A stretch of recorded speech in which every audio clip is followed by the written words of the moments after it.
3 to Meridian and Copy, Meridian. If there's still active shooting, we'll take the Bearcat, head that way. 39. Upper Sioux, it's going to be Locust Grove and U-Stick, and they just put out a shot flyer, just, on their own. This is the 1032 podcast, where we interview experts in firearms and training with law enforcement, military, and competitive shooting backgrounds. All right. We've had a couple months without a podcast, and we're going to be recording another one here. I got Eric Duke here, and he's a friend of mine, and we've met through law enforcement circles. How you doing, Eric? I'm good. How are you? Good. We're going to talk a little bit about an incident you were involved in a few years ago, but we had you come out to our law enforcement conference we had a couple months ago. Yeah. And you debriefed basically what we're going to talk about here, and everybody loved your story, man. Everybody was really touched by it. Everybody was really moved by it, and I sure was. I freaking had tears in my eyes when you were telling me about it. So you and me both. yeah, the stuff you talked about was pretty amazing.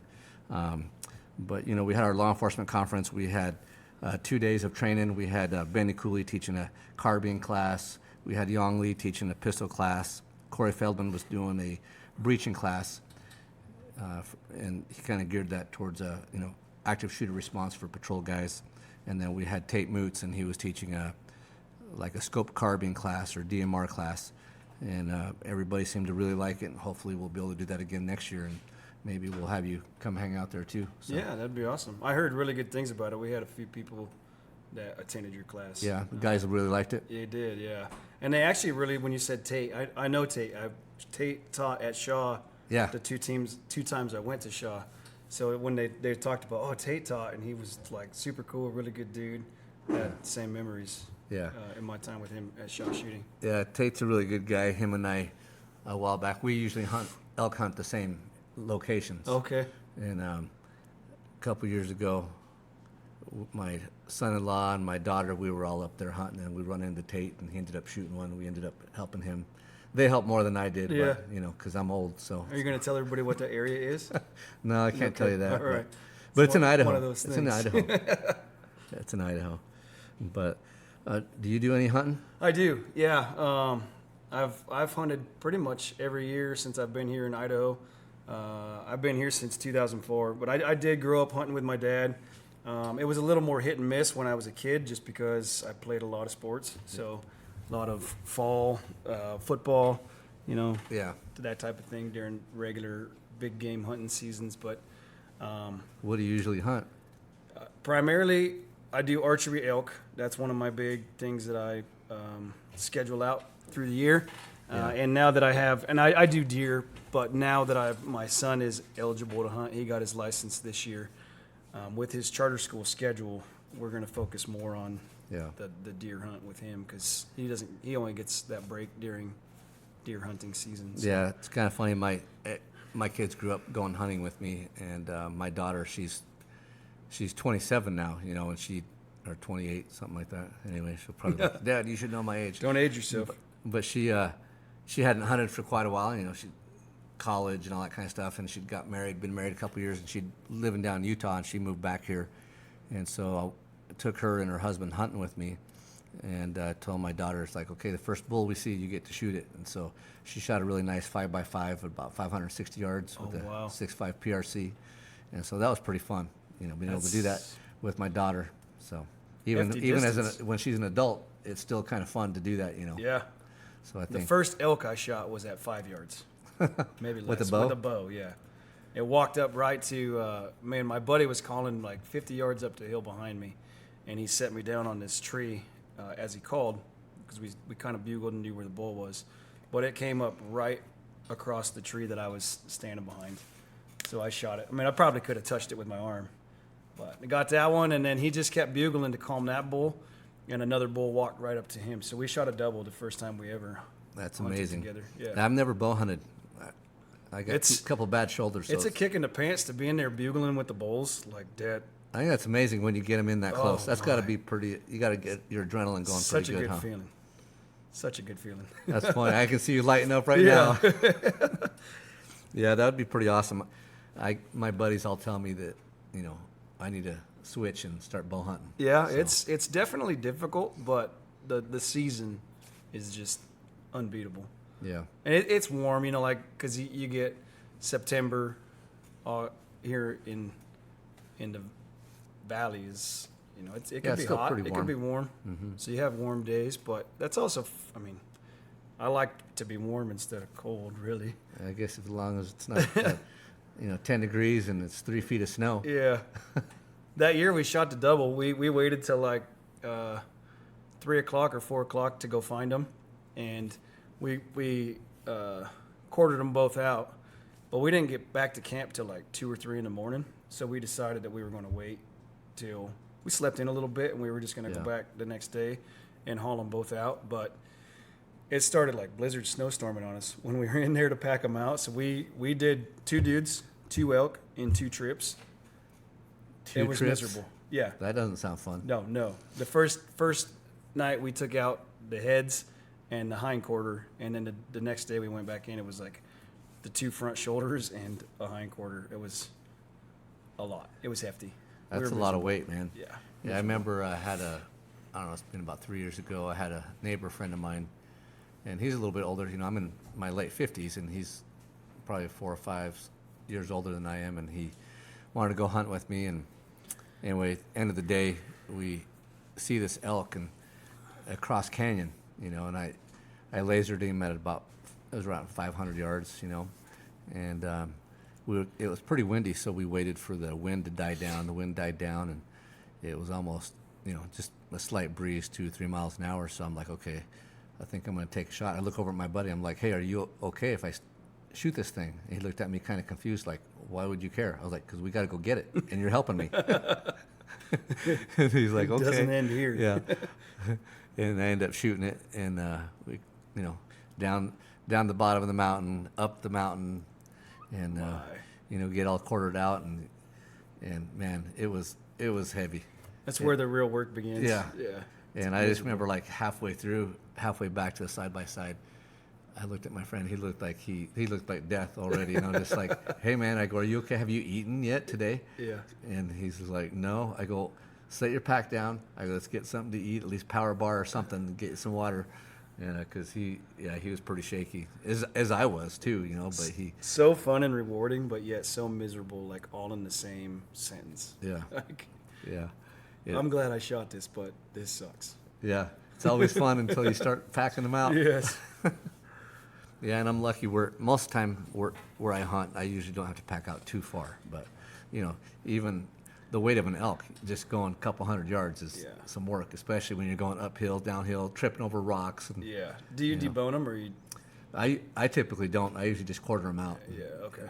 Take the back straps. Do you debone them? We've been boning them out Yeah. on the hill. Yeah. Yeah, I probably saves need a lot to do of that. weight that way. Mm-hmm. Takes a little longer, but yeah, just depends on the time of day. If it's like. Yeah. I like shooting them in the morning because I don't like freaking coming out at night. Yeah, I've done that. We Nighttime's typically no shoot fun. them 2 o'clock in the afternoon. And that's what's funny is a lot of times people think, if you don't shoot anything by like 10, 11 o'clock, don't even bother hunting again until the evening. All of our success has come in that middle of the afternoon. Yeah, I've shot several during the daytime like that, or the late afternoons like that, like 2, 3 o'clock. So, yeah, you just got a glass for him. I talked to a guy a while back, and he'd moved here from back east, and told me that he'd been taking his grandkids out hunting, and he's like, because they hunt a lot different back east than they do out here. We don't have feeders and stuff to hunt off of like they do back east, right? I mean, he'd only hunted deer, but he's telling me, he's like, man, he goes, we've gone out like 2 years in a row. He goes, we don't ever see anything. And so I go, hey, explain to me how you hunt. And he's like, well, you usually just hike up to a ridge, look around for a little bit, and then move on to the next one. And I go, well, how long do you sit? And they were just glassing for 10, 15 minutes and moving on. Oh. And so I talked to him. I go, hey, do you use a tripod to glass with or anything like that? And he's like, didn't do any of that kind of stuff. So we talked about using tripods and glassing for a few more hours, a couple hours instead of just moving on so quickly. And then I saw the guy a couple years later, and he's like, "Oh man," he goes, "We shot an elk total difference last couple of years." And watch a Steven Ranella video on the meat eater, and you'll figure some things out, maybe. Yeah, that's awesome. So, how long you been in law enforcement, Eric? I have been. So I was hired as a reserve officer in 2011, November of 2011. I started as a reserve. I did that for a full year, almost exactly a year. Went through the Reserve Academy, FTO, all the things. And it was literally like the day I passed FTO, the chief called and was like, I want to offer you a full-time job. It was October 14th of 2012. Yeah. I was hired. So Well, he offered me the job. I started officially December of 2012. So you were FTO'd as a reserve deputy? I FTO'd as a reserve, yep. And then got hired full-time, huh? Yep. I went through all I was past FTO before I even went to the police academy. They must have liked you, huh? Yeah, I don't know. I worked hard. Like I will tell you, I worked hard. I put in a lot of time as a reserve. I mean, I think to get through all that process as a reserve in 1 year is pretty quick. Yeah. I was putting in full shifts and then working my regular job. What were you doing before? I was a baseball coach at Northwest Nazarene University. Okay. So I played ball there for 3 years, and then I ended up coaching for about five seasons of college ball. So you're a pretty athletic dude, huh? I wouldn't say that. I played outfield. I mean, I swung hard. I'll tell you that. I couldn't throw, but I swung hard. And in the outfield, you just have to stand there, right? Yeah, pretty much. And see if the ball comes to you? Yeah, I would shag fly balls and during batting practice and whatnot. Yeah. So I'm not very athletic. That doesn't sound super hard, but I probably wouldn't be good at that either. They say hitting a baseball is like one of the hardest things to do. Yeah. Yeah, I've struck out a few times. You and me both. So then you got on after your reserve academy and your FTOing, and then what? Yeah. You just work regular patrol? Yeah, I started in regular patrol, kind of the night shift like every young cop does. I did probably 3 years of nights, and then they started this. It's like a street crimes team. We called it a ROPE team, Repeat Offender Program, is what it stood for. But I was selected to do that, which the main focus for that is gangs and drugs. So I was able to do that for a full year. You guys have gangs in Nampa? Just a few. They call them the red and the blue, the north and the south, I guess. Yeah, we have actually. Is that like the Civil War or something? Yeah. We'll teach the Ada County folks something about gangs, I guess. They don't have those. It's They pretty just, prominent. in Ada County, they just drive through on the way to your town. Yeah, that's exactly. Well, all the people from our town go to your town, is what I keep hearing. They're like, "Oh, there must be Canyon County folks. A crime happened in Ada." Yeah, of course. Yeah, so I did that for a year, and then I don't know if politics is the right word, but the unit was disbanded just due to some pay factor stuff, and I ended up back on the road a short time after that. So, yeah. Yeah, those kind of specialized units like that are kind of fun. You know, I spent a couple years on the Metro Gang Task Force. Oh, yeah. The federal gang task Yep, force. the that they FBI. had. Yeah, and did that for a couple years, and you know, we worked both counties. We worked the whole valley basically, but Yeah. for whatever reason, like your county took up like It was a 90% of magnet, our time. yes. Yeah, and between Nampa, Caldwell, man, it was just crazy. I would tell you, like, This is back in like 2005. Nampa works hard. Nampa is full of things to do, especially if you're a go-getter that wants to really hammer criminals. There is no shortage of crime. I remember guys asking me, "Oh, what's it like working over there?" I was like, "Well, it's like I realized the guys over in this county work twice as hard and get half the pay." So true. It's so true. But yeah, we would respond to assist all the, because that's what we were. We were there to assist all the agencies, and man, it seems like sometimes, not every night, but we had nights where we'd be 2 to 3 shootings a night sometimes back in the mid 2000s. Yeah, this place is dangerous. There's a meme on Facebook. Remember in The Lion King where it's the young lion is talking to the dad, and he's like, "Dad, what's that?" And he said, "That place is dangerous. Don't ever go there." The meme on is Caldwell, like Caldwell, Canyon County. Don't go there. That place is dangerous. Funny, yeah, it has a reputation for sure. Yeah. So then you worked on this street crimes unit, this rope team. Then you went to patrol, and then you do any other specialized, like collateral duties or anything like that? I do now. The rope team was my first introduction to that specialty stuff. I went back to patrol, And then I was actually promoted to corporal, did some more time in patrol, and now I work narcotics unit. Okay. So I worked Nampa, like special investigations,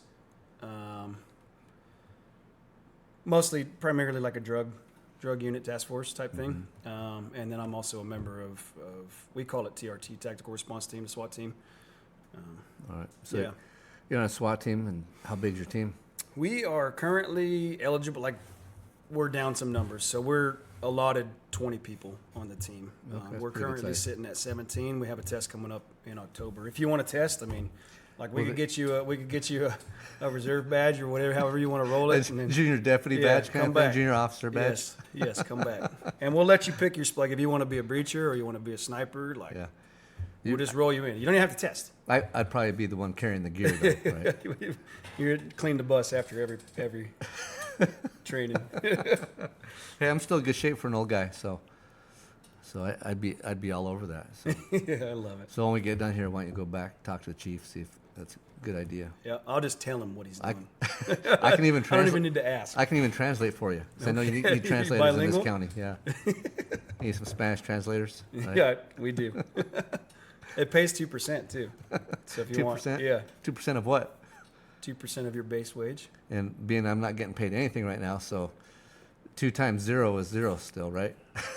It's out of the goodness of your heart. I mean, if you want to fight crime, maybe that's just. There you go. Dude, I'd be all over it. Even come to your training. Let me know if you need me to come to training. I'll come hang out sometime. Yeah, you're welcome. Well, what else has been going on in your career that was some of the highlights you've had? Yeah. So when I left the rope team, and I kind of it was a dark time. I think we talked about that. Like there was a big dark cloud over that group for the whole year we did it. We did a lot of good work, but because I was in prelims like 4 times a day, I just decided I wanted to change a pace, and just with everything that happened. So I went to day shift patrol, and thinking that it would be a good change of pace, slow, just take some reports, general calls. When that happened, it was actually March 27th of 2018. Was just a very, very slow day. Maybe by like 8:30, I had taken a report. A day shift? Just a day shift, yeah. I just wanted to do day shift, Yeah. slow down, right? Taking a couple like false alarm reports, just typical slow morning stuff. I had just gone to the PD for some reason. I don't know if I refilled my coffee or went to the bathroom or whatever it was, but I remember leaving the PD that day, and a call for a stabbing came up on the MDT. So I didn't think much about it because I was already on my way to another alarm. And typically with stabbings, it's like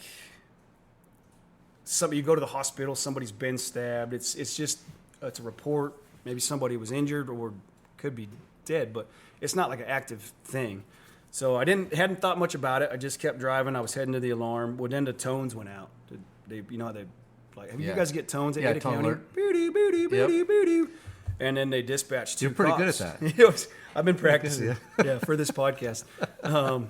They dispatched 2 cops. It was BJ Coho and Jack Ray. Jack Ray at the time was like a young 21-year-old kid. He's actually a kid that we had to postpone the academy for because we hired him, and he wasn't eligible to, like, he wasn't 21 yet. Couldn't carry a gun. So just a real young kid.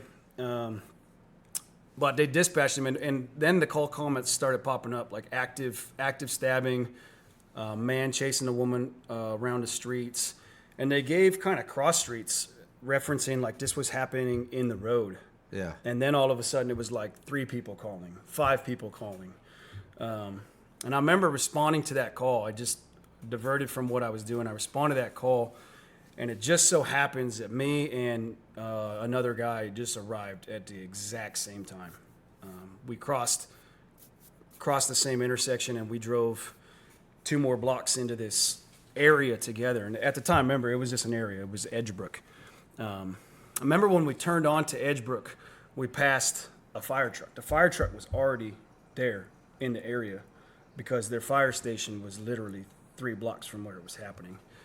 So as I passed the fire truck, I remember seeing a big crowd of people at the corner of Edgebrook and I don't know if it was Edgebrook and Edgebrook or what the cross streets were, but I parked my car on the left, and I remember Bryce kind of went to the right, and we just see this big group of people. Well, as I went left, I remember seeing a young gal just one house down, and she starts yelling at me, he's in there, he's killing my sister.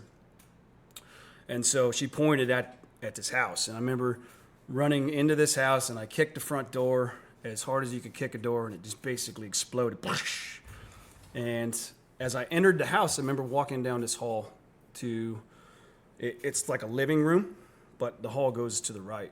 And I remember looking at the living room, like the sliding glass door was open and the curtains were kind of flailing.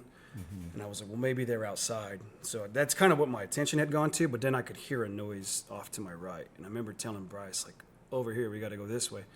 So Bryce was right on my shoulder the whole time. And we walked down this hall. When you said you heard a noise, was it like a person or just like furniture moving around or something?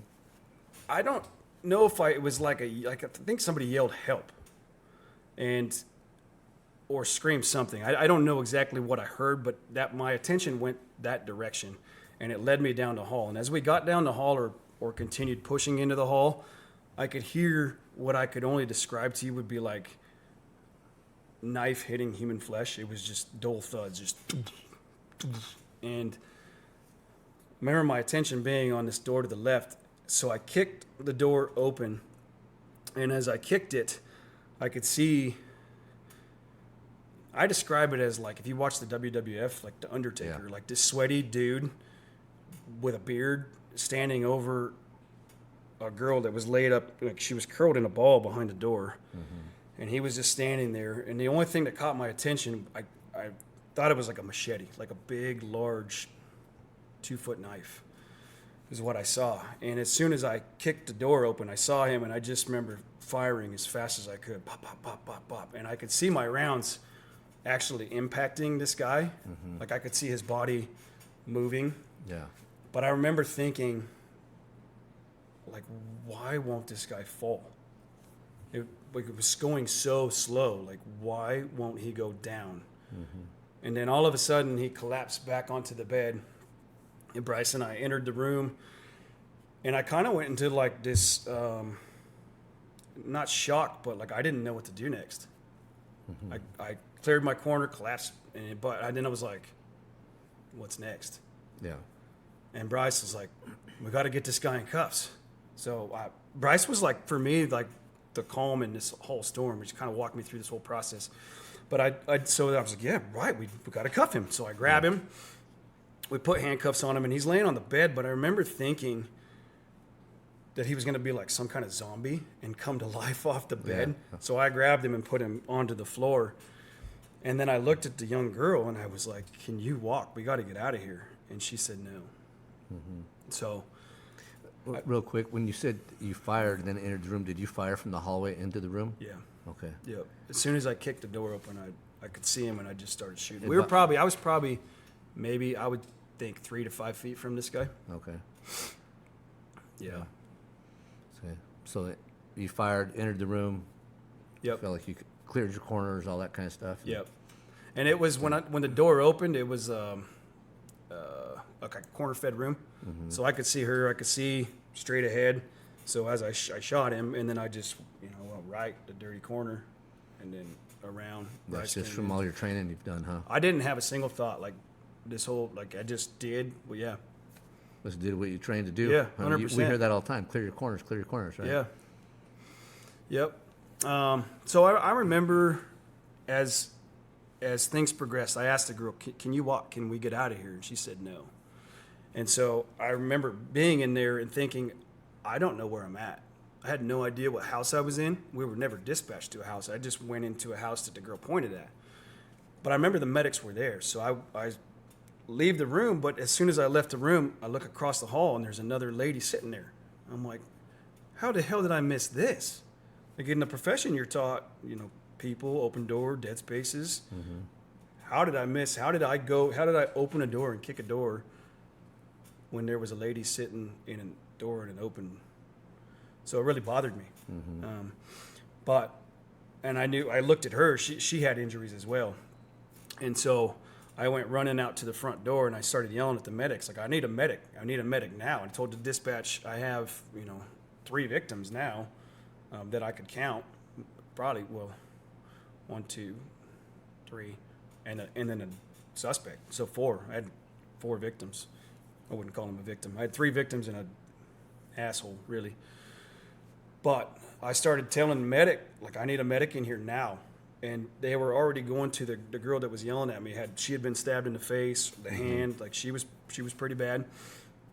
But I ran back into the room to help till the medics could get there. And I remember as I got back, Bryce, the girl that was in there, Bryce was doing chest compressions. So I started the other lady, and I entered the room.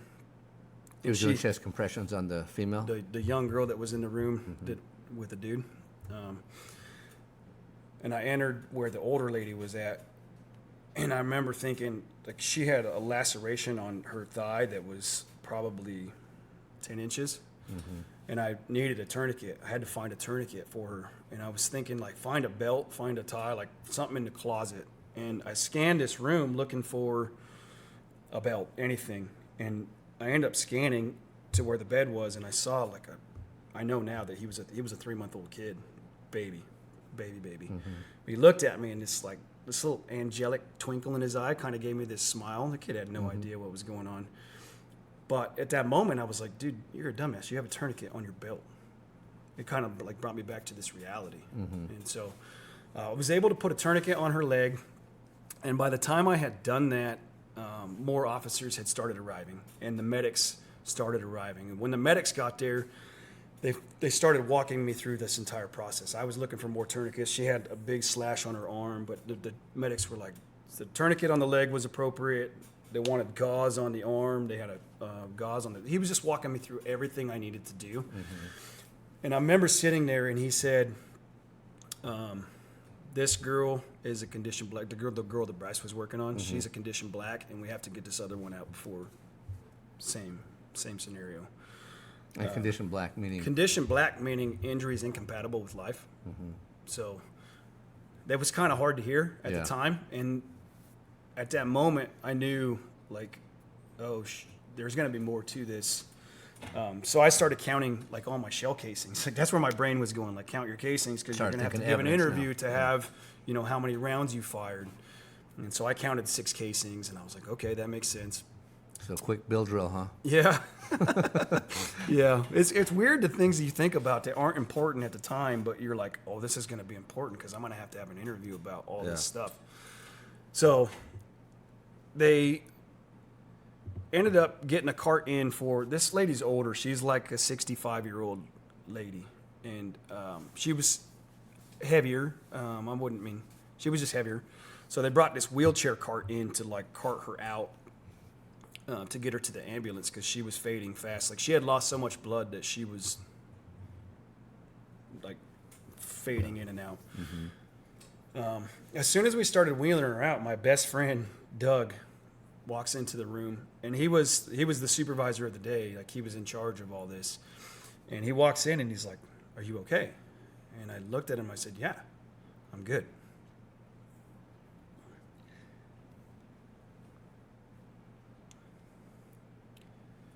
And as soon as I said that, I realized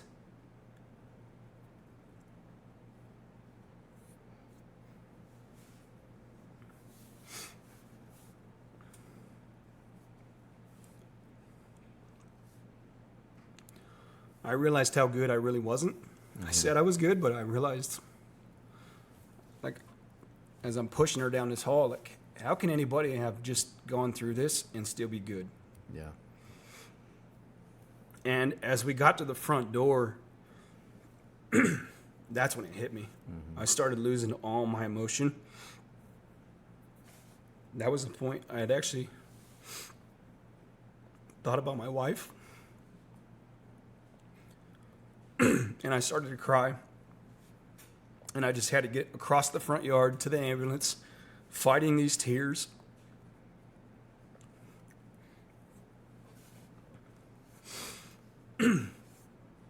But as soon as I got this lady to the ambulance and they loaded her in, that was my goal. Like I had to finish at least that. So I battled these tears the whole way there. And as soon as I got her in the ambulance, I remember Scott McCain being there.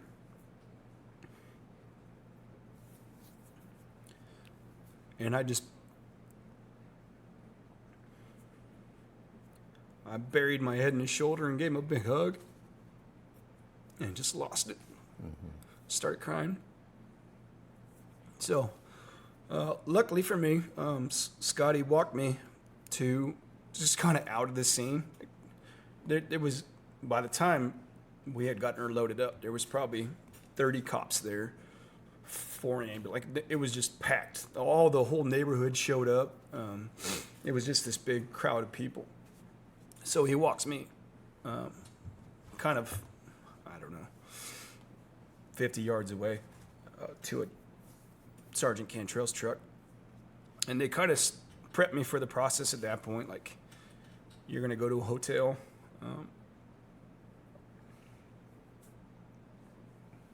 The process all of the, what all the happens CITF, after the interview, they're going to take your uniform, like everything. It kind of prepped me for that. But what they were trying to do was figure out, like, how were they going to notify my wife? So they put me in Jason Cantrell's truck. He was the sergeant at the time, and he was the captain of chaos. Every chaotic situation, Cantrell shows up, puts a Superman cape on, and just runs it. Like, he functions better in chaos than he does. Like, if you have this stale environment, like, doesn't work. It's got to be chaos. So he drives me to that fire station I had explained. It was about 3 blocks away. And he's like, we just get away from all this and figure out how are we going to notify your wife. And I was like, dude, I'll just call her. And he's like, no, like, let's figure this out. So he takes Josh Crone into the fire station, and they literally sat there and argued for, like, it felt like forever, 10 minutes, 15 minutes, I don't know. But I'm like, what the hell, dude? So I literally just, I started to call my wife, and I called her, but I hung up. But I think it went through. I don't know. And as we talked, I was like, hey, something happened, and somebody's going to call you or somebody's going to come get you. But I wanted to at least prep her for that. And I'm glad I did, because Josh Crone, nobody knew this, which is why there was a big fight. Jason Cantrell was telling Josh Crone, you're going to go to Duke's house to tell his wife. Well, Josh Crone is the person that I selected as, like, if something bad happens to me, you're going to be the one to tell my wife. And so he's like, F you, Cantrell, I'm not going. It's like this complete insubordinate moment. And they fought about it, but Josh is like, I am not going over there to tell his wife. And so luckily they figured it out, but... So how'd they notify her? I called her, and I was like, hey, something happened. Somebody's going to call you. I don't know what that's going to look like, but just be prepared. Like, we're going to go to, the hotel. And I didn't say it that, like, I was probably crying more than that. But that was the gist of it. So from there, we did end up at the hotel. And the hotel's kind of an eerie feeling, or at least it was for me. I didn't have any qualms with what I did at the time. Like, I felt super confident about Doing the right thing. situation. But just the fact that, like, every administrator, it was just people like that. It's comforting that you have all the support, but it's also like, it's overwhelming the amount of people that come and go, and some really good friends that come into the room, and they had been involved in this, and they walked me through, this is what it's going to look like. Make sure you drink a lot of water because you're going to lose a lot of fluid. Like, all the things that they were teaching you, were telling you that is probably going to happen through this process. But it's exhausting. It was fully exhausting. And I remember, like, when the CITF, Canyon County was the lead on mine, Chuck Gentry. And fantastic. CITF, just for those who don't know what that means. Critical Incident Task Force. Yeah. So, like, when an officer's involved in a shooting, it's the chief is the only one that can, I guess the chief or the sheriff, whoever the agency is the only one that can say, like, we're doing this. Yeah. So CITF typically is Critical Incident Task Force. They investigate officer-involved shootings or some type of critical incident where an officer has been involved, and it's a task force of basically investigators from every agency in the Yep. Treasure Valley, Yep. right? And so They have take, ISP, Canyon County, Caldwell, Nampa. Yeah. and they take turns being in charge depending on who. That Right. way, the deputy or the officer who's been involved, their agency doesn't investigate themselves. They Yeah. have an outside agency. Right. Makes it kind of like a non-bias. Yeah. Even though the agency might be a part of it, kind of in the background to kind of Yep. follow along with the investigation. Exactly. But they're not the primary investigators. Right. So, Very well said. and then, so in your instance, when you were at the hotel, you said they took your uniform, they took your gun, Yeah. right? They take all your stuff, and They did, and so like taking the uniform is not standard for us, but my uniform was so bloody that they were trying to do me a favor, and they were like, "We'll get it dry cleaned, we'll do all these things." I actually ended up ruining it. They bought me a new one. They bought me new boots, just because they didn't want me to have to deal with all that. But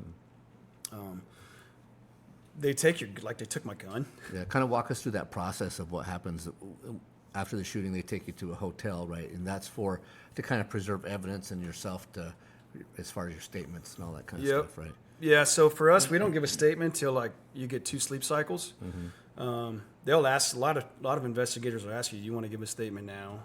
I don't think that's wise. I called a lawyer right away, even though I felt very confident in what I did. But like you basically become a suspect in a homicide at that point. Like, there's no other way to say it. It's a homicide, and you're a suspect. Not in the same sense that they would treat a suspect all the time, but they take your photographs. They took my cell phone, my department cell phone, body cam footage. Basically took everything. And I don't say, like, it's not in a bad way. I don't feel bad about that, but people also need to understand, like, it's not a comfortable situation either. Yeah, but you kind of expect it because right? You guys Yeah. are trained. They're told, hey, if this happens to you, this is kind of the process, right? Yep. And the not given an interview for at least 2 sleep cycles, right? That, my understanding, that kind of comes from a study the Force Science Research Center did that talks about how once you've had at least 2 sleep cycles, most people will remember more detail about the incident, and that's the reason why they do that. Yep. Yeah, that's what I've heard as well. I don't know. I mean, I felt like from that day forward, I've remembered, like, for me, I don't feel like the facts of it have changed. I don't think they would have changed if I would have told the story that same day. There's not a day that goes by really that I don't have memory recalls of all of it. It's weird. But you do, if I don't tell the story sequentially, I do find that miss facts or tell facts, like, the facts don't change, but I'll skip over things or not recall them. So, Oh yeah, a lot of times we tell a story 2 and 3 times, and it's a little bit different because you left something out, not because you meant to, but just you kind of sometimes you skip forward. in your story. Yeah. So, you're talking about your uniform was pretty bloody. Can you describe what the inside of the house looked like when you kicked that door in? Oh man, I didn't see it at the time. I watched my video one time with my attorney, just so that I could. So I tell you that I had no ill thoughts at the time. There was one moment in time where I actually second guessed, did I actually shoot the right person? Because there was a moment where I was like, well, what if that was a neighbor that took the knife away from this person? That's the memory, like the things. I was like, oh man. So my attorney was like, I think we need to like narrow that down. And so I watched it one time with him, and I remember seeing on the video like all the blood spatter on the door that I kicked, the sidewalk going up to the house, the side of the house. Because remember, this thing happened in the street. Like, he had been stabbing her for a long time. And I was actually able to find out more details from the family after, which I can probably get into later to help better understand. But after this incident, I had so many moments of like, why did this happen? Not like why did it happen to me, but like how did we get to this point? What led to this dude stabbing this girl 500 times or whatever the number was, right? I was just like, man. Yeah, it's pretty extreme. Yeah, how did we get there? So. And then and the girl that was in that room with the suspect when you shot him, she died. She died. Okay. Yeah. So that was what I found out. It was a domestic violence situation. They had just had the baby together. The baby was 3 months old. He was born. He's a New Year's baby. And this happened in March. So 4 months almost. Because this dude had strangled her, the family pulled her out of that home. So she was living with her sister and her mother. When he knocked on the door, they had kind of locked him out. They were like, oh, this isn't good. He's not supposed to be here. So they had locked the door, but he forced his way into the house and through the back sliding glass door. And he chased them around the house, through the house. The mother is the one that was sitting across the room that I described when I came out. Yeah. She was like trying to hold on to his legs and tackle him to keep him from, that's how she ended up with so many stab wounds. She was trying to keep him from getting to her daughter. There was a daughter outside. That's the one that said, he's in there, he's killing my sister. She had been stabbed several times. And she was able to she had 2 or 3 young daughters, like 7 to 3, that she was able to get out of that window. So she got her and her family out. And then her mother was the one that she actually barricaded that door. So that door was closed originally. She said she opened the door when she heard the shots. She was like, oh, like things are safe now. So she opened the door so that somebody would find her. Yeah. But she's described saying like this dude, she basically listened to her daughter die across the hallway, but he was trying to get to that kid. Where's Donovan? I want to, like, that's what he was going to do. He was going to kill her and the kid. So that grandmother really saved the kid. That kid's life. Yeah. Wow. She was a warrior. That's crazy. Yeah. Crazy story. What kind of a gun were you using? At the time, we had Glock 21s, 45 caliber. Yeah. Did you have iron sights or red dots? Iron sights. Yeah. Do you remember looking at your sights or seeing Never them? saw them. No. The only thing I saw the whole time was like I was watching his body as rounds. So you were very target focused. Impacted. Yeah. Right. Yep. Very target focused. And did you hit him with all the rounds? I missed once. So I hit him 5 of the 6 times, and I think, I don't know, but I'm guessing my first shot was probably low. They said there was one that was low to the wall, on the wall, like the inside. So I'm guessing as I came up, I started squeezing. Yeah. Hard to say exactly which one, though. Yeah. Huh? But I hit him 5 out of the 6 times, which is pretty bad average for 3 feet away. That's pretty good. 5 feet away. 5 out of 6. That's pretty good. If you look at most officer-involved shootings around the country, they say hit ratio is only about 17% or so, depending on the year. But that's pretty good, actually. So, and then so after the CITF, did you want to cover anything else? I guess you kind of covered. Yeah, I remember telling you the biggest memory for me. There's a couple of them. I didn't want to go home. I remember thinking that my wife was at the hotel with me, but we had things to do. I had to go to the doctor, and this one bothers her the most. When we got to the doctor, because I had to do blood tests, and we sat in a room, the doctor's room, and he's like, "Tell me what happened." And she about lost it. I thought she was going to choke this doctor out, but I was like, no, I'm not talking about it. So we were able to get through that, but when we left, she was like, that was messed up. Yeah. It didn't affect me as much. Like he wanted to know, and I wasn't going to tell him, but like I didn't feel it was as rude as what she was like, not having it. The wife was a little protective of you, was she? Yes. But I remember going to the doctor's office, and then it was like, what are we going to do next? And I was like, I don't want to go home. And I remember not wanting to go home because my kid at the time was 3, maybe 4. I knew as soon as I saw him, like the reality of what happened was going to set in. So I was like, we went to Cabela's. We walked around for a long time, and I just remember that stands out to me more than anything because I was just trying to avoid the reality. So we did. She took me to Cabela's, and I don't remember what else we did. I remember Cabela's specifically because I bought a hat, and I still have that hat to this day. But it was going home was very difficult. It was very lonely. She took a couple days off, but I was off for like 3 weeks. I had like a psych appointment in there, which happened way too fast for me. I had to go see the psych for, they say like fit for duty or whatever they call it. Yeah. But that was like 2 days after this happened. And one of the questions he asked me is like, "Are you ready to go back to work?" And that was like, "Are you an idiot?" I know you have to ask that question, but like, are you dumb? Like this just happened, and am I ready to go back? I remember thinking like, I don't even know if I want to go back to this job at all.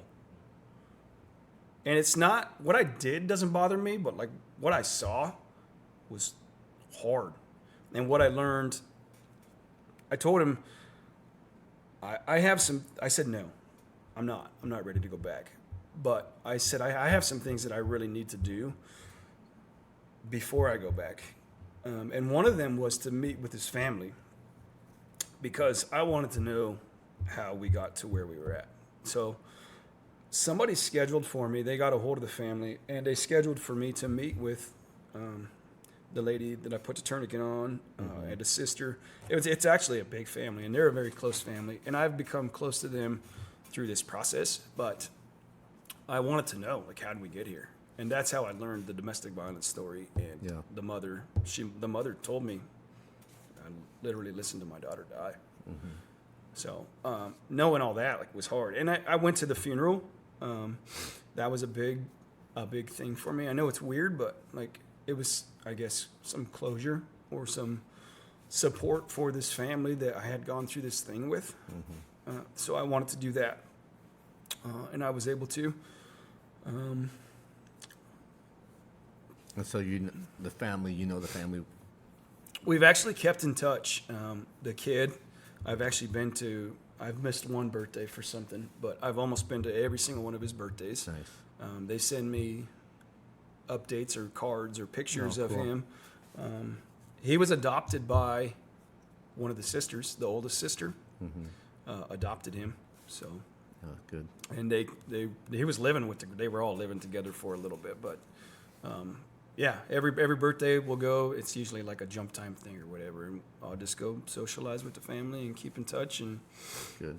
Yeah, they did start. One of the sisters started. It's called like Kim Fest. So they started this big festival to honor their sister at the park in Nampa, and they do that every year. Oh, nice. I've been to that a couple times just to say hi, but good. So, when you made the phone call to your wife, how long was your conversation? I mean, you let her know that you were okay, right? Because I mean, one of the things I think is hard is for them to, me thinking about them sending an officer to your house.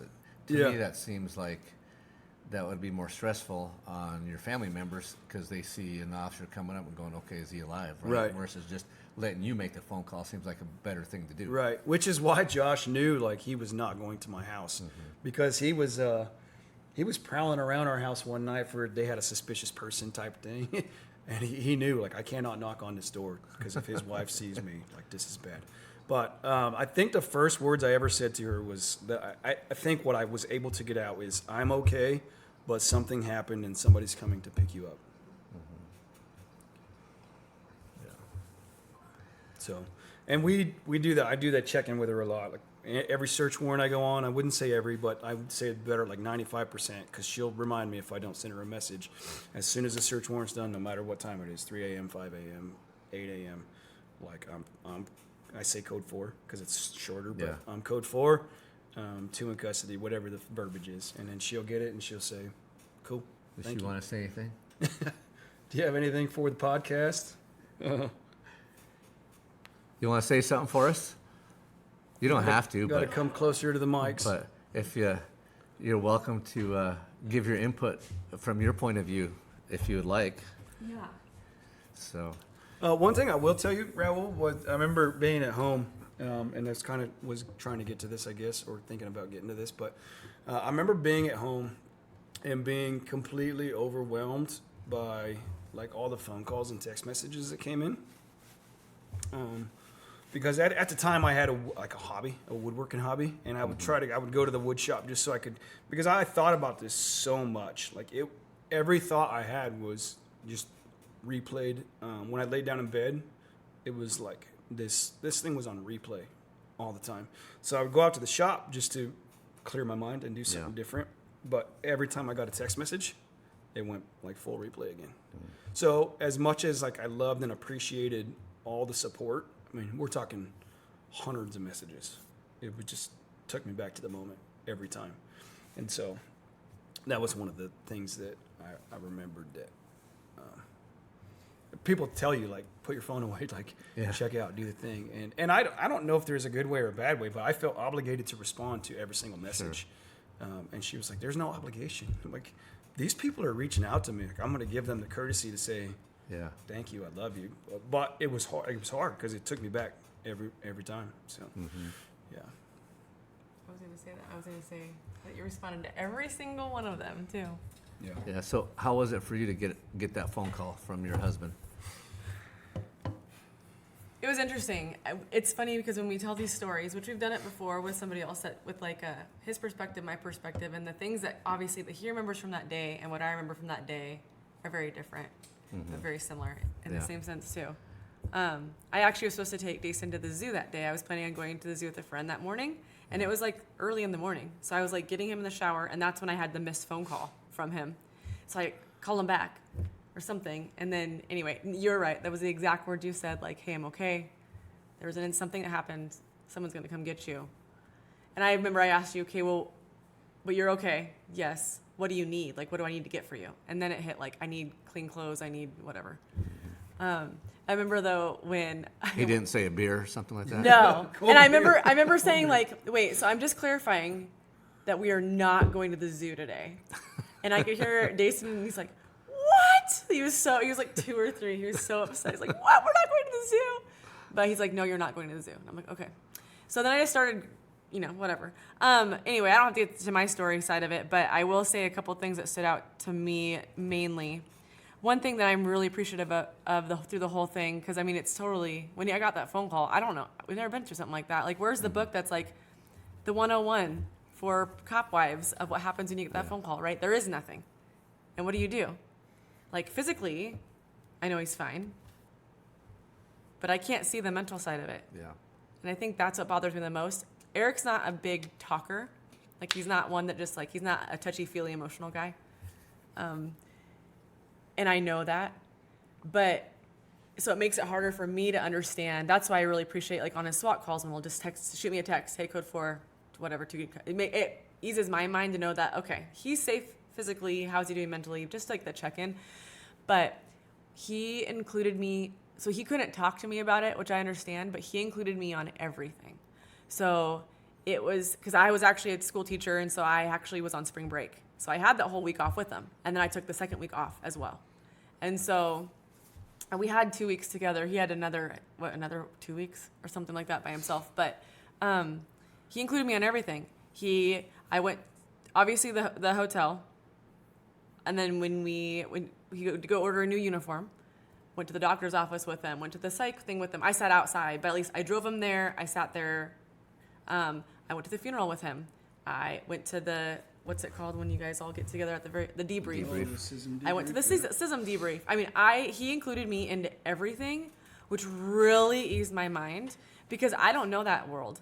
Yeah. But it helped me to understand what he went through, so I didn't have to ask all those questions of like, well, what happened? What I actually could just see it with everybody else's experience, and so that helped me a ton. And I've told him many times, like, I just appreciate him including me, because I know in that profession, people just they're told, like, don't take your work home. don't tell your wife anything. Just don't talk about what you see. I actually disagree with that completely. I think that's so I unhealthy. I agree with you 100%. Because I've always been, when I was working, I've worked for 30 years, and I always had my first wife was, she was an emergency room nurse. So we'd come home, heck, my kids probably grew up, they grew up hearing stories at the dinner table of emergency room and with, stuff they did as a cop. But I think it was healthy, Yeah.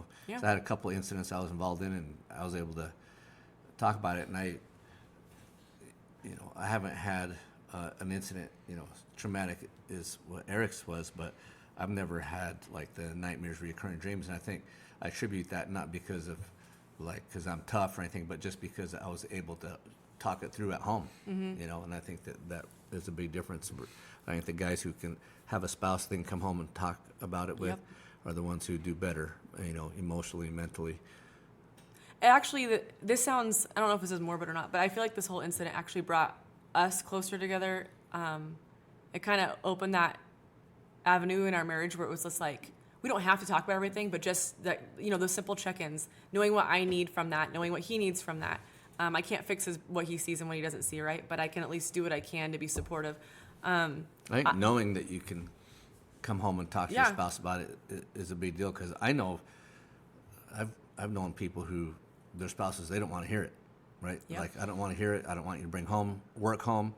But I think, I don't know, in my opinion, for mental health, I think that's the wrong way to do it. I 1,000% agree with And you. here's the weird thing for me was like, I knew she wanted to know, and I respected the curiosity because like we're in it together, but the side of me to protect her from all that, because these are sweet innocent people, right? Like, I don't have any issue telling. I mean, it's emotional, but like to protect the innocence was like my whole thing with her, and I knew she's very strong. I knew she could handle it, but I couldn't emotionally get through it. So the way we did that was like I was like, you can sit there and listen to what I tell my lawyer. attorney. Yeah. I'll tell him, but I'm not telling you. That's You why I can heard this you story. can hear it. Yeah. With the lawyer. So that's kind of how I battled through that. But So can you tell us what it was like as a wife to get the phone call? And obviously, it sounds like you guys had talked about it. Hey, I could get a phone call like this in the future at some point. Yeah, I think in my brain at that moment, it's like I knew he was okay physically, so I just needed to do what I needed to do to be able to make sure that my kid was good and taken care of for when I went to the hospital, that the dogs were taken care of, that everything was good, that I needed to bring him the stuff and just kind of go in that go mode so that I could just be there, because there's nothing I can do. Just don't ask questions, just sit there, be supportive, make sure everybody's taken care of, put on the multiple hats. That was kind of where I went to. Because I remember when I was picked up and we got in the car, I mean, Jason was only like 2. I think he was 2. So he didn't really understand what was going on anyway. I was just, you're going to their house to play and I'll be right back, kind of the, okay, right? But I remember driving from the house to the hotel, and Jason was like, do you have any questions? And I said, nope. I said, he's okay, right? Like physically he's okay? And he's like, yeah. And I said, okay. And he goes, okay, well then, and he goes, I just want to make sure I can tell you kind of what kind of happened. And then what I said was, I'm assuming someone was shot and they are no longer here. And that's why he's at the hotel. And he's like, okay. And that's just kind of what went into my brain, because I knew he was okay. Yeah. I will say a couple things that I wanted to add was, one, with memories that kind of like how I remember what you remember. One thing I remember was in the hotel, one of his buddies that had gone through before and kind of like preparing us, he flat out looked at both of us and just said, when you leave this hotel room, it's like no time has passed. And people are going to talk to you the same, treat you the same. They have no idea what you just experienced. They just kind of go on with the world and have no idea. So that is why the doctor experience really threw me for a loop, because that was my first experience of like when he's like, well, can you tell me what happened? Like, did you shoot someone? And I wanted to I literally looked at him and like, what are you doing? Really? Like, and I was pretty upset about it. And I had that same experience when he had to go order uniforms. How'd the doctor respond to that? Well, he said, I don't want, he's like, and then he said, do you not want to talk about it? Eric said, no. And so he just dropped it. Because I also gave him a dirty look, I'm not going to But then he went to go order his uniforms, and it was the same situation. He walked in, he's like, "Hi, I'm with Nampa PD. I'm supposed to order a uniform." And the girl that was working This was like at a uniform store? Yes. And the girl that was working the desk was like, "Oh yeah. Oh yeah. Were you, it was that situation. What was up with that guy anyway? Was he like on drugs or something? Like, because you shot him and killed him, right? Like what was up with that guy?" And I looked at her and I was like, "What is this? I know people are curious, but wrong time. So I got very, very, very protective. I remember that first Easter, because that was only a couple weeks later, we were going over to a family friend's house. I don't even know if you know this, actually. I actually text everybody that was going, and I said, "We're coming to Easter.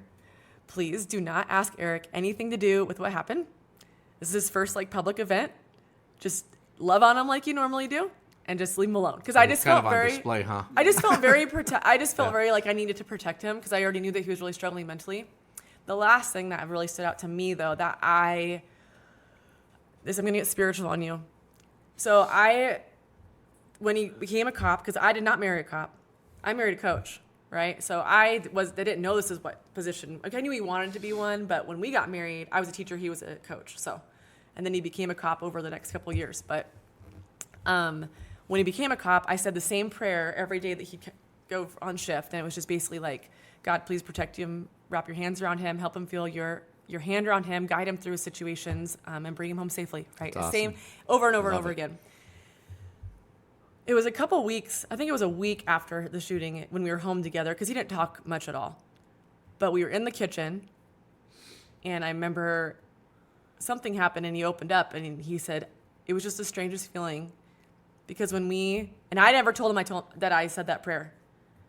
But he's like, "It was the weirdest thing, because when I went through the whole situation, it was like I was just getting shoved through and just going through the motions.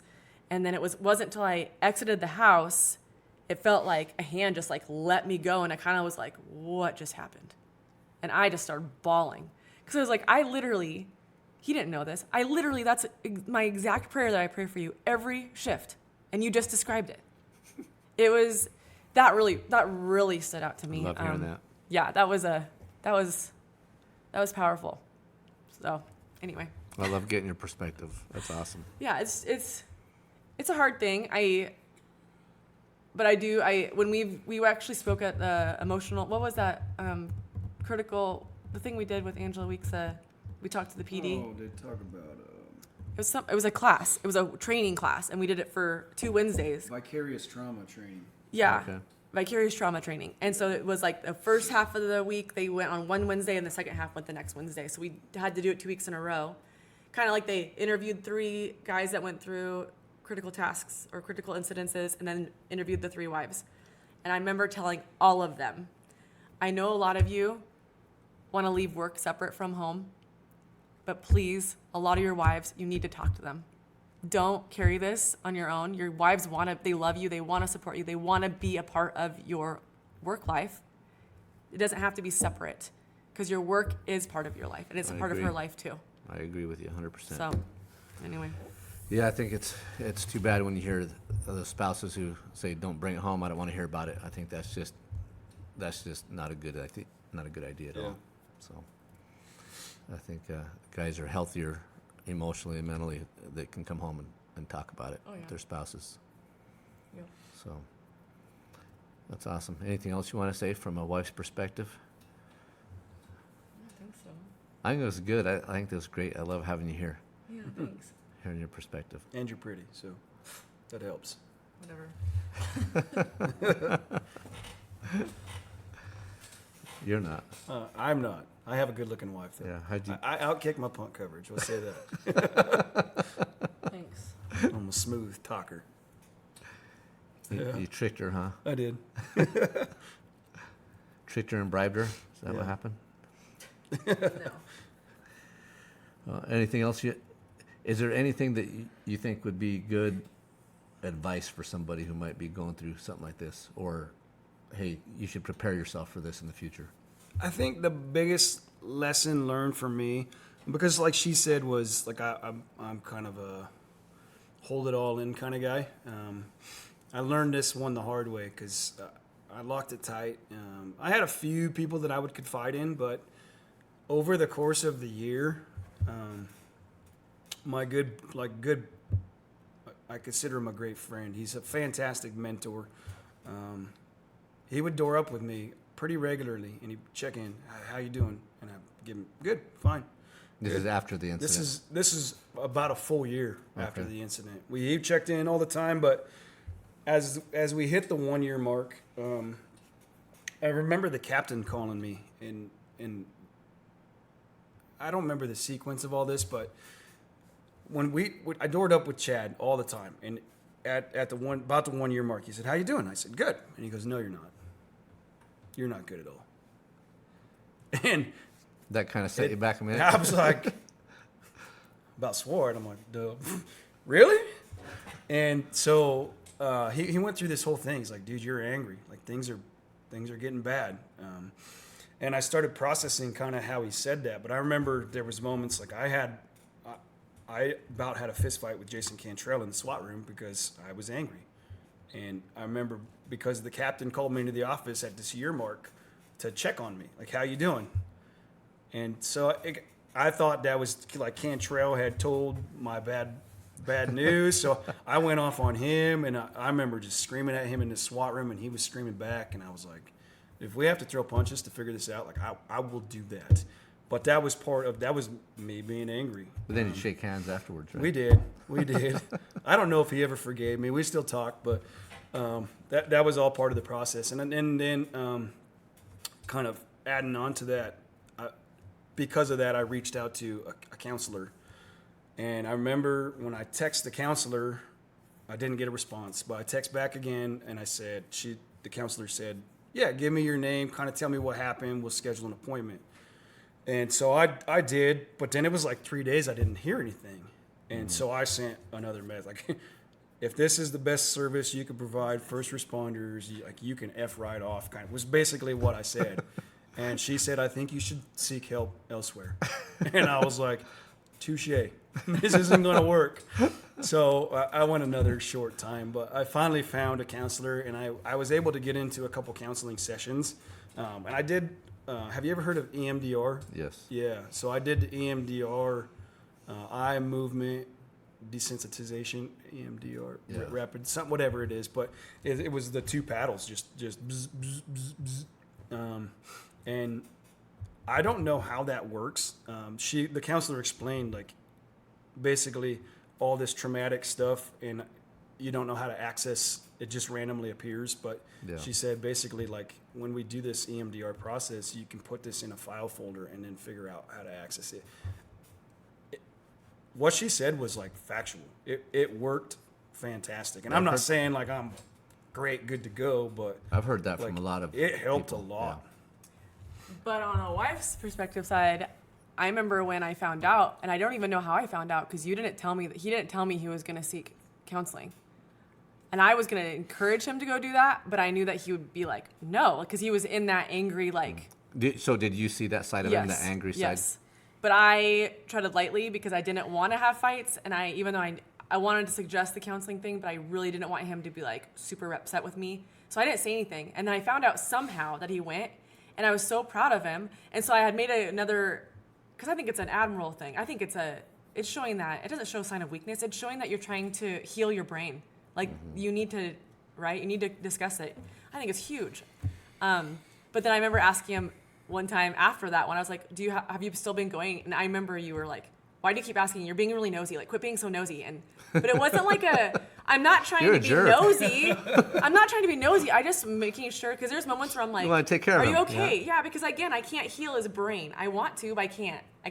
His body's fine, but yeah. I'm sorry he was such a jerk. I mean, it is what it is. We've been married for 17 years. I hate nosy people. But I'm not. I'm your wife. Yeah. So I think I say all that because my advice for anybody would be like be the Chad Shepherd that like was willing to call me out and say, you're messed up, dude. Yeah. Or be willing, if somebody tells you that, be willing to Yeah, I think it's look hard. yourself in the mirror and be like, oh, you're right. As cops, you're always, they say, hey, check on your buddies. You guys are like, oh, you doing okay? Yeah, I'm okay. Mm-hmm. Or get a hold of me if you ever need anything. They Yeah. always say, get a hold of me if you need anything. Nobody ever calls, right? Right. Nobody ever says, hey, I need something. Yeah. And I heard somebody once say, don't just say, hey, if you need anything, let me know. Just go out of your way to do something for these guys. Yeah. You know, find out what they need and just go do it. You know, because otherwise they're not gonna call. never gonna So ask. true. As cops, we don't call other people for help, So right? true. Especially once they retire. That's right. Nobody calls me. Nobody checks on me. Actually, I was just talking to Corey on the way here. Yeah. He calls and checks on me all the time. He's good people. Yeah, he is. Yeah, I got a couple guys that call and check on me. Just, you know, I think that's good too. I mean, guys, you know, you hear a guy say retire, and within 2 or 3 years, they're like, oh, what happened? Oh, he freaking died. Yep. They don't have a purpose after that, you know. Right. So, but luckily, I got some good friends that I worked with. Still, guys reach out to me on the team, and you know, so I got some good guys that reach out. That's But yeah, I awesome. think it's important to not just say, hey, call me if you need anything, because none of us are going to call. Guys need to just take the initiative, find out what they need, whether it's through a friend or a spouse, or just like, hey, let's just go mow his lawn, Yep. right? Yeah. And you come out and freaking, after they're done mowing lawn, you can sit down and have drinks. But guys just need to just reach out and do something. Yeah.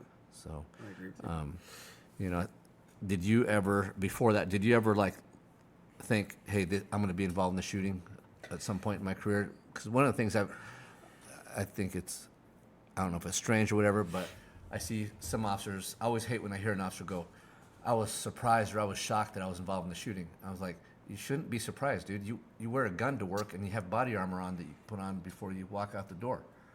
It's like, it'd be like, to me, that's like saying, I'm a fireman and I'm shocked that I had to go to a fire. Yeah. Right? Cops deal with violence, like firemen deal with fire. Right. Right? That's your job, to deal with violence. I truly believe, like, I don't want to say I prepared myself to be in that situation, but I knew it was a likely scenario, having done the job.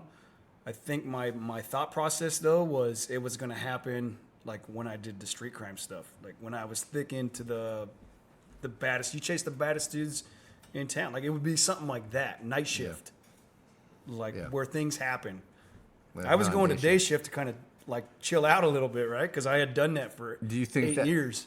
Do you think where it happened on day shift and maybe your mindset was a little bit different and that maybe it affected you a little bit more emotionally than it would have if it was on a different shift, or do you think? I don't. And I say that because, like, I have zero remorse, or like, it does not bother me what I did. Mm-hmm. What I did is, I'm totally good with it. It's Yeah. it's the innocent victims, like what those people had to endure, and I don't think that changes whether you're. Yeah. Like, I was prepared. Like, I'm prepared to shoot a dude. Like, that didn't bother me. Mm-hmm. And I think that's sick to say, but in a sense, like, I honestly don't, like, Well, that's what I have zero that's what you train for when you go to zero the range, remorse right? for it. Like, that dude, he died too fast. Like, you know what I'm saying? For what Yeah. he did to that girl and her family, like, he got out the easy way. Yeah.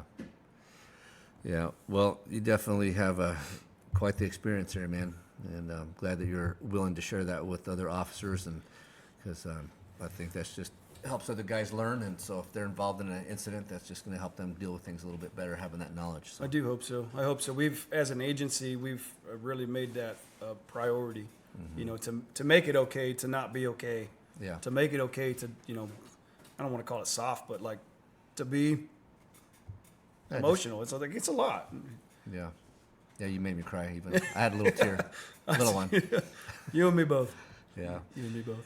Well, I think that's about it. We've been talking for a little over an hour now, about an hour and 20 minutes or something like that. So I think for the day we'll be done, and we'll, if we have something else, we'll catch up on something else here in the future. Yeah. So Awesome. appreciate you telling your story. Absolutely.